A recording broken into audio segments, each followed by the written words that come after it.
আহ, লাগছে। প্লিজ ছাড়ো। আমাকে বিয়ে করার মজা বুঝো আগে। প্লিজ ছেড়ে দাও, না হলে কিন্তু আমি চিৎকার করব। চুপ। চিৎকার করবি কেন? আমি কি তোমাকে মেরেছি নাকি? না, মারোনি। তবে এইভাবে চেপে ধরে আছো কেন শুনি? লাগছে তো আমার। লাগতে দে কুত্তি। তুই আমার বোন হয়ে কি করে আমাকে বিয়ে করতে পারলি বল? তুই জানিস না আমার গার্লফ্রেন্ড আছে? এই, তুমি আমাকে বোন বলছো কেন? আমি তোমার বউ, বুঝলে? আমাকে বউ বলে ডাকবে, না হলে কিন্তু আমি কান্না করব। তোকে আমি বউ হিসেবে মানবো না কুত্তি। আমার গার্লফ্রেন্ড নীলা জানলে আমাকে মেরেই ফেলবে। ইয়ে বললেই হলো? আমার জামাইকে কেউ স্পর্শ করেই দেখুক না, আমি তার চুল ছিঁড়ে ফেলবো। ধুর, তুই এখনো বাচ্চা মেয়ে। তুই সংসার সম্পর্কে কিছু বুঝিস নাকি? যা সোফায় গিয়ে ঘুমা। না, আমি তোমার বুকে ঘুমাবো। রিয়া কথাটা বলেই সাব্বিরের বুকের উপর শুয়ে পড়ে। রাগে সাব্বির রিয়াকে ধাক্কা দিতেই ধপাস করে বুকের উপর থেকে পড়ে যায় রিয়া মেঝেতে। আর চিৎকার করে ওঠে। আহ! রিয়ার এমন চিৎকার শুনে ভয় পেয়ে সাথে সাথে লজ্জায় দ্রুত বিছানা থেকে উঠে রিয়ার মুখ চেপে ধরে বলে, আরে আরে কি করছিস? চিৎকার করছিস কেন? আজ আমাদের বাসরাত, সবাই অন্য কিছু ভাববে তো। সাব্বির কথাটা বলে রিয়ার দিকে তাকাতেই দেখে রিয়ার চোখ বেয়ে টপ টপ করে পানি পড়ছে। দ্রুত রিয়ার চোখের পানি মুছে দেয় সাব্বির। তারপর, এই বেশি বেশি পেয়েছিস? রিয়া কোনো কথা বলে না, চুপচাপ চেয়ে থাকে সাব্বিরের দিকে। সাব্বির কোনো উপায় না পেয়ে রিয়াকে কোলে নিয়ে বিছানায় শুয়ে দিয়ে ওর পাশে বসে। রিয়া চুপচাপ চোখের পানি ফেলতে থাকে আর সাব্বির ততবারই মুছে দিতে থাকে। এমন সময় তো দরজায় কেউ নক করে। ভাই সাব্বির, একটু আস্তে কর বাবা। মেয়েটার বয়স কম, বুঝলি? এত তাড়াহুড়া করিস না, বাসা ভর্তি মেহমান আছে। ধুর বুড়ি, উল্টো পাল্টা কিছু ভেবো না তো। তোমার নাতনি পড়ে গেছে বিছানা থেকে। থাক ভাই, থাক। মিথ্যা কথা বলতে হইব না, আমারও তো বয়স পার করছি, বুঝলি? সবই বুঝি আমরা। সাব্বির তাড়াতাড়ি করে বিছানা থেকে উঠে গিয়ে দরজা খুলে দিয়ে ও দাদিকে রুমের ভেতরে টেনে নিয়ে আসে। তারপর, এই দেখো বুড়ি, আমি সত্যিই বলেছি রিয়া পড়ে গিয়েছে। সাব্বির দাদি দ্রুত রিয়ার কাছে গিয়ে বলে, রিয়া, কি হইছে রে? সত্যি পড়ে গেছিলি? হুম, কোমরে অনেক ব্যথা পেয়েছি দাদি, নিঃশ্বাস নিতেও পারছি না। প্লিজ যাও। সাব্বিরের দাদি সাব্বিরকে নিয়ে বাহিরে যায় আর রান্নাঘর থেকে হালকা রসুন আর সরিষার তেল গরম করে দিয়ে বলে, সাব্বির ভাই, যা গিয়ে বউয়ের কোমরে, বুকে আর পিঠে তেল ভালো করে মালিশ করে দে। আসলে ব্যথা পেয়ে খুব, দেখছিস তো মুখ কালো হয়ে গিয়েছে। সাব্বির আর কোনো কথা না বলে তেলটা নিয়ে এসে দরজাটা বন্ধ করে দিয়ে রিয়ার পাশে বসে। তারপর, বউ ব্যথা পেয়েছো? রিয়া কোনো কথা বলে না, চুপ করে থাকে। সাব্বির বুঝতে পারে রিয়া প্রচন্ড অভিমান করেছে ওর উপর। কথা বলো বউ প্লিজ, আমার কিন্তু অনেক খারাপ লাগছে।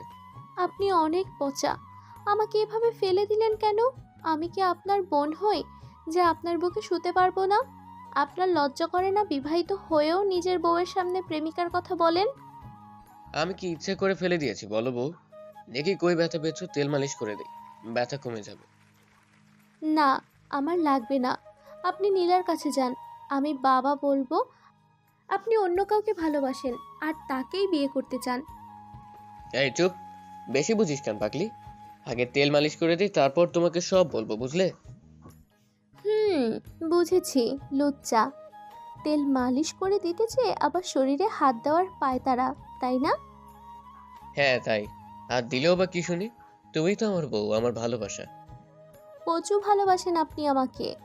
আচ্ছা আগে তেল মালিশ করে দেই, তারপর না হয় বাকি কথা দেখি। শাড়িটা খুলে ফেলো। ইস, আমার লজ্জা করছে অনেক।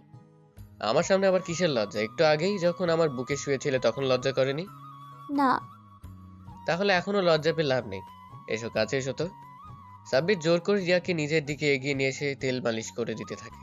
রিয়ার কোমল শরীর স্পর্শ করায় সাব্বির নেশার মাঝে চলে যায়। রিয়াও নিজে ওই প্রথম কোনো ছেলের স্পর্শে বিভোর হয়ে যায়। সাব্বিরা নিজেকে ধরে রাখতে পারে না, আস্তে আস্তে এগিয়ে যায় রিয়ার ঠোঁটের দিকে। এমন সময় রিয়া কেঁপে কেঁপে উঠে সাব্বির তাকায়। ও ঠোঁটের দিকে থরথর করে কাঁপছে। সাব্বির বুঝে যায় রিয়া কি চায়। টুপ করে চার ঠোঁট এক করে দিয়ে কিস করতে থাকে। রিয়াও সমান তালে রেসপন্স করতে করতে হারিয়ে যায় সুখের রাজ্যে। পরের দিন সকালে সাব্বির আর রিয়া গোসল করে রুমে আসতেই সাব্বিরের দাদি এসে সাব্বিরের কান টেনে বলে, শালার বদ ছেলে, এইভাবে আমার নাতিটার সবকিছু শেষ করে দিলি। তোকে দিলাম তেল মালিশ করতে, তুই তো দেখি সবকিছু মালিশ করে দিয়েছিস। ইস দাদি, তুমি কিন্তু খুব বাজে কথা বলছো। হুম, এখন তো বাজেই লাগবে। নিজেরা যে রাতে বাজে কাজ করেছো সেটা। তো আমরা কি পাপ করেছি নাকি? পরপুরুষের সাথে কিছু করেছি? আমরা স্বামী স্ত্রীতে, তাই না? হয়েছে, এখন ওই চাঁদের দাগটা লুকিয়ে রাখ, সবাই হাসাহাসি করবে তো। রিয়া দ্রুত ওর গলায় সাব্বিরের কামড়ের দাগটা ওড়না দিয়ে লুকিয়ে ফেলে। খাওয়া দাওয়া শেষে সাব্বির একা একা বসে আছে, ভাবছে কি করে রিয়া ওর বউ হলো। সকাল সকাল সাব্বিরের বাবা সাব্বিরকে ঘুম থেকে টেনে তুলে আর বলে, রেডি হয়ে নে, পাঞ্জাবি পরে, তোর আজ বিয়ে। বিয়ে? ধুর বাবা, মজা নিও না তো। আমার বিয়ের বয়স হয়েছে নাকি? এই বয়সে আমি তো জন্ম নিয়েছি, বুঝলি? এখন চুপচাপ পাঞ্জাবি পরে নিচে আয়, কাজী সাহেব এসে গেছে।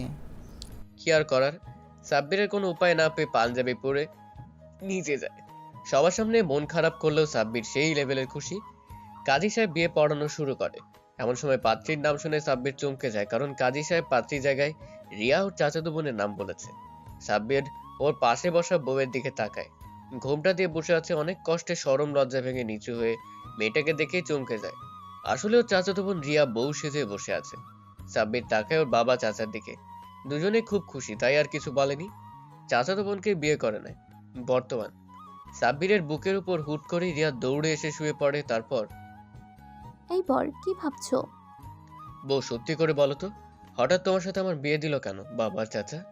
রিয়া একগাল হেসে বলে, আসলে আমাকে বাবা একটা ছেলের সাথে কথা বলতে দেখেছিল।